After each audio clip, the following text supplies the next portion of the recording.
नमस्कार, मैं हरीश कुमार। स्वागत है आपका स्टडी भूगोल में। आज मैं भूगोल के कुछ महत्वपूर्ण प्रश्नों को लेकर आया हूं, जो आगामी यूपी जीआईसी और यूपी असिस्टेंट प्रोफेसर की परीक्षा में समान रूप से महत्वपूर्ण है।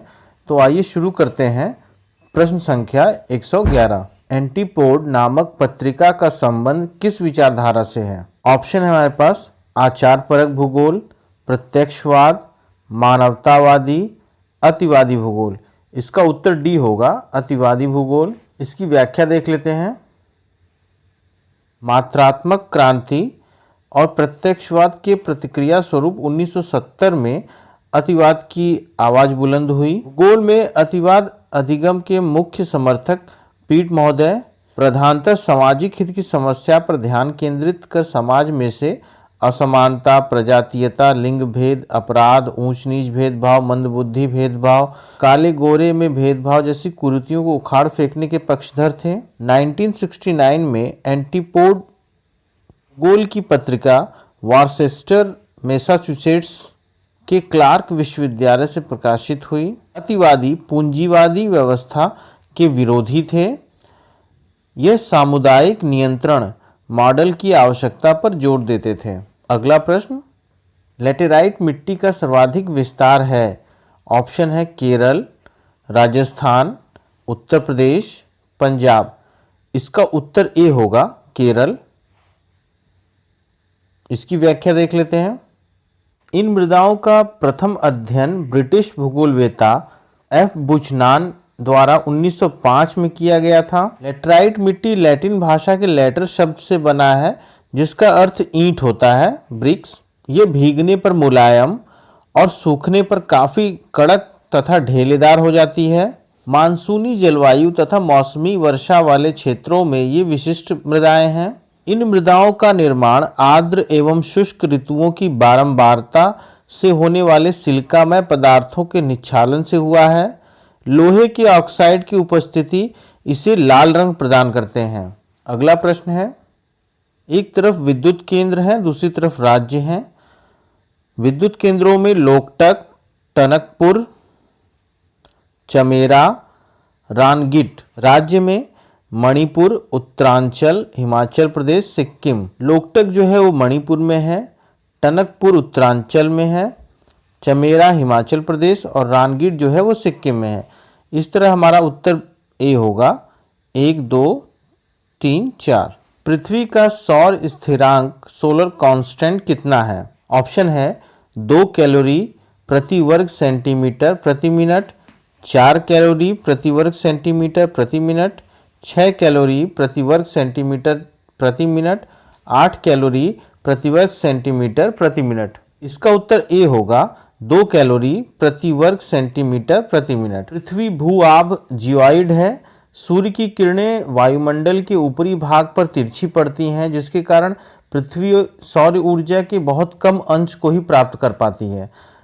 पृथ्वी औसत रूप से वायुमंडल की ऊपरी सतह पर 1.94 कैलोरी प्रति वर्ग सेंटीमीटर प्रति मिनट ऊर्जा प्राप्त करती है। इसे पृथ्वी का सौर स्थिरांक या सोलर कांस्टेंट कहते हैं। निम्न में से गर्म महासागरीय धारा है।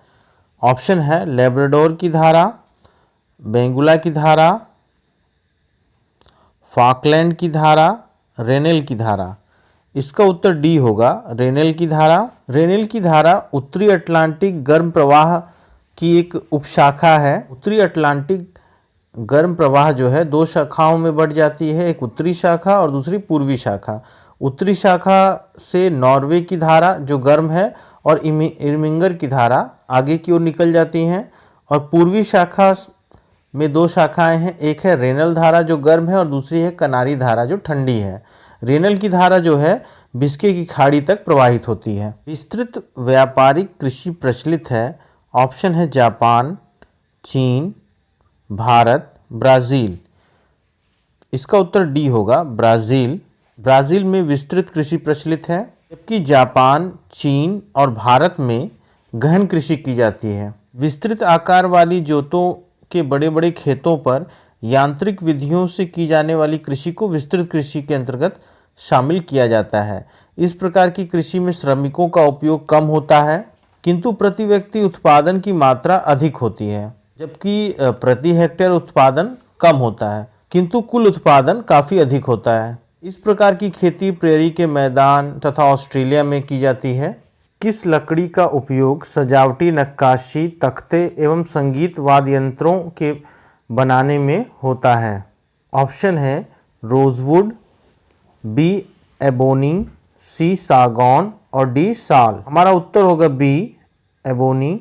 यह दक्कन, कर्नाटक, कोयम्बटूर, मालाबार, कोच्चि तथा त्रावणकोर में मिलती है। भारत का कौन सा प्रादेशिक भाग नवीनतम है?